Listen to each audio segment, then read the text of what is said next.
The majority of you are here to go gossip about dead people in the cemetery. So if you have a pink wristband on, that means you get to join Eileen right over there. A couple of you are here to join me in Tremaine, so that's you two. You guys stay here with me.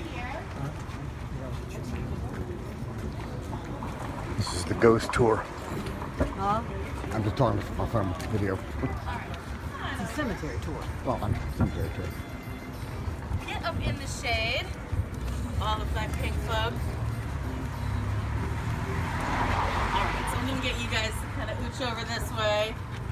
Got a big crowd, so I need to corral you. And do me a favor, get up onto the sidewalk, otherwise I get fussed at by the man. I do like to avoid contact with the man. So good morning, everyone. My friends call me Lena, and I'm here to take you to such a cool spot. St. Louis Cemetery number 1, America's oldest active cemetery. And when I say active, I mean people are still being buried there. People were first buried there in 1789, 228 years ago, and people are still being buried there to this day. There was a burial there just about 2 weeks ago. So, real quick show of hands, who among you, when you were planning your trip to New Orleans, really kind of had to go see a cemetery? That was like on the must-do. Oh, wow. Okay, so a lot of freaks in the crowd this morning. No, that's good, because the cemetery we're about to go visit, St. Louis Cemetery number 1, probably going to be the most unusual cemetery that you will ever visit. So, Cool. For those of you who just raised your hands, y'all are going to lose your minds. Hell yeah. Those of you who did not raise your hands, you should be pretty stoked as well. The reason why this cemetery is so very unique is something you will learn when we get to the cemetery. So, no spoilers until then. Now, the cemetery is just about 3 blocks from here. Quick walk, no big deal. We are going to stop a few times along the way to talk about the history and the culture of the city, just to give you some background for when you get there. Before we enter the cemetery, we're going to take a pit stop in a welcome center, where you can do things like enjoy the air conditioning and use the restroom and hit the gift shop for any items you might need to keep you cool in the cemetery. Like you heard me talking about earlier, it's going to be hot up in that cemetery. I'm not going to sugarcoat that, so we want you to be comfortable. We want everyone to have their own bottle of water. Like I said, no sharing. If you do not have a bottle of water for everyone in your group, never fear, because there will be opportunities to buy water before we get there. Other recommended items are one of these to keep the direct sunlight off of you. It makes a huge difference. If you didn't grab one inside, they do sell more in the gift shop at the Welcome Center if you wanted to pick one up there. They sell sunblock there, they sell hats, things to keep the sun off your head. So just supplies to keep you comfortable during the cemetery portion of your cemetery tour. So that is all going to be available to you before we get there.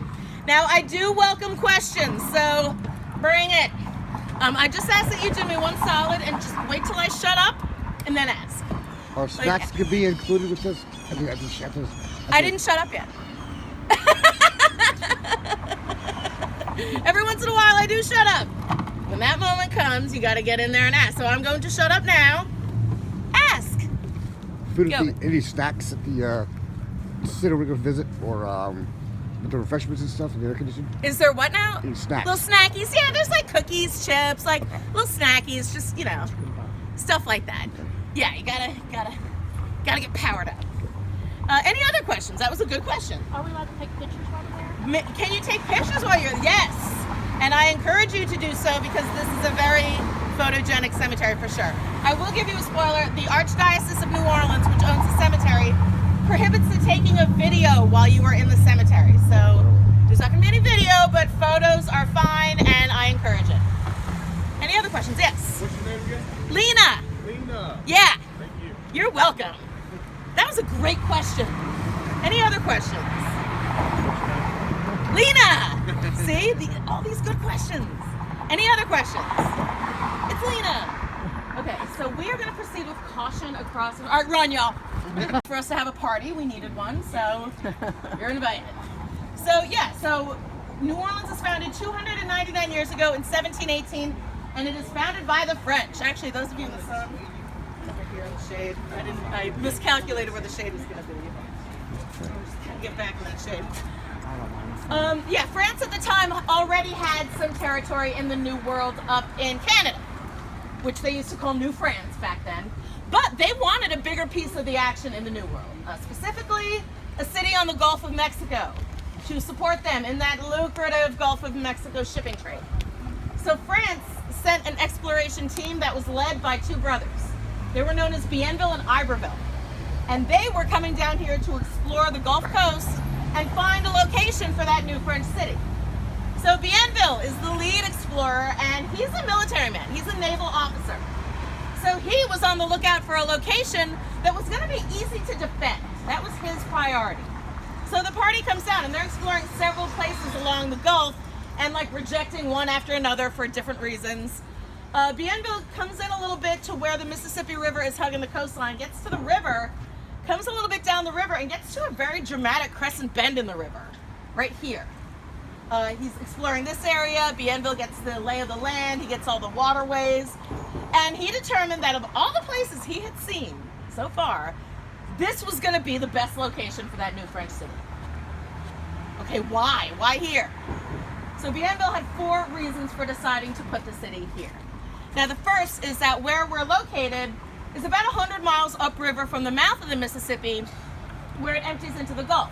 So for a big ship, you know, for a trading vessel, that was just a quick run from here to the Gulf. That was not a bad jog to get to the Gulf. So we are still a Gulf port city, but we're not on the open Gulf. You know, you can't just rock right up to it from any direction.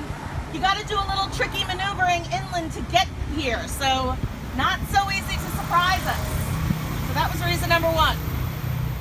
Reason number 2 is that this section of the Mississippi River runs very close to the shores of Lake Pontchartrain. Right here, we've got just 5 miles distance between the lake and the river. And then specifically here, we got a third waterway called Bayou St. John that's connecting the two. So you can be out here living on the river, trading on the river, you know, doing your thing on the river, but still get onto Bayou St. John and then out to the lake. And then there's a series of openings that'll bring you to the Gulf of Mexico that way. So now we have a back door to the Gulf. You know, one that really only the locals would know how to navigate. So that's a really good home field advantage. So that was reason number 2. Reason number 3 is the very dramatic crescent bend in the river itself. Now look, the whole Mississippi River is a very tricky river for any ship to navigate, and turns like that are treacherous. The river gets narrower and that current gets much faster, and you got a hairpin turn at either end of it. So any ship wanting to make the turn is going to have to slow way down to a crawl to do it. It's nature's speed bump. So you can see the ships coming at you, but it's going to take them a while before they can get to you. So that's another really good home field advantage. And the 4th and last reason why Bienville decided to put the city here was that in the crescent formed by the river, the land was built up higher than surrounding land. We had some naturally occurring higher ground, so where the French Quarter is today, it was kind of like sitting like an island in this swampy area. And Bienville used the scientific knowledge that was available to him in 1718 to determine that people living within that crescent city would forever be protected from flooding and hurricanes. Oh dear. Yes, so we award him no points for 4. He gets no credit for number 4. But about everything else, he was pretty spot on, you know, for strategic reasons, for military, defensive reasons. This was a great place to put a city.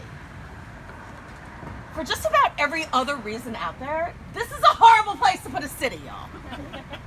And we are going to talk about why as we walk to that crowded cemetery. Okay, questions? What you got? You good? All right, let's keep on walking. All right, so if you cast your gaze over to your left, you're going to see a small section of the cemetery we're about to go visit. St. Louis Cemetery number 1. Such a cool spot. I'm excited to show it to you guys. We're going to have a good time. Before we get up in there, we're just going to kind of get our act together for a minute. We're going to hit this welcome center. I recommend that you use the restrooms for 2 reasons. 1, because there are no restrooms in the cemetery, so this is it. And the second one is that these are clean public restrooms in New Orleans. So that is not something that you see very often, if at all. So even if you don't have to go, you might want to go in and just get a picture, just confirm that it exists. So that's what's going on in there. Like I said, they have a gift shop. They have all sorts of things to keep you comfortable in the heat, to keep the sun off you. They have water. So just gonna go in there, just gonna get your act together for a few minutes. In about 10 minutes, I'm gonna come around and gather everyone together. I'm gonna be yelling out Lena's team or Pink team or something of that nature. You'll hear me because I'm loud. All right?